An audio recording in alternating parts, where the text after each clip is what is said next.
அவர் first unboxing video மங்களகரமாக வந்து பார்த்திங்கன்னா ரெட்மி 13C 5G தான் நாங்கள் இப்போ அன்பாக்சிங் பண்ணுறோம். ஸோ இது வந்து நான் வந்து அமேசானோட ஃபெஸ்டிவல் ஆஃபரில் வந்து வாங்கினேன். ஸோ பிலோ 10,000க்கான இது பெஸ்ட்டு செக்மெண்ட் தான் நான் சொல்ல முடியும். ஸோ இதில் பார்த்தீங்கன்னா மீடியாடெக் இருக்குது. ஸோ பார்த்தீங்கன்னா 5000 mAhக்கான பேட்ரி, 6.74 இன்ச்சுக்கான ஸ்க்ரீன் இருக்குது, 50 மெகா பிக்சல் கேமரா இருக்குது, ஏதோ ஏஐ டியூவல் கேமரான்னு வேறு மென்ஷன் பண்ணியிருக்காங்க. ஸோ இதில் ஒரு பெரிய விஷயம் என்னென்னு பார்த்தீங்கன்னா இதில் வந்து சார்ஜர் இருக்குது. ஓகேங்களா, சார்ஜர் பார்த்தீங்கன்னா 5 or 10 வாட்ஸ்க்கான சார்ஜர் தான் கொடுத்துருக்காங்க. ஸோ ஸ்க்ரீன் ப்ரொடெக்ஷனுக்கான இந்த ஸ்க்ரீன் கார்டு ஆர் வந்து கேஸ் எதுவும் இதில் கொடுக்கல.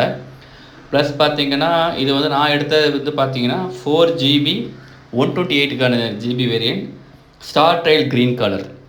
நல்லா இருக்குது இந்த ஃபோன். நான் நெக்ஸ்ட்டு யூஸ் பண்ணிவிட்டு எப்படி இருக்குன்னு நான் உங்களுக்கு சொல்கிறேன். தேங்க்யூ ஃபார் வாட்சிங் மை சேனல். சப்ஸ்கிரைப் பண்ணுங்கள், லைக் பண்ணுங்கள், ஷேர் பண்ணுங்கள். தேங்க்யூ.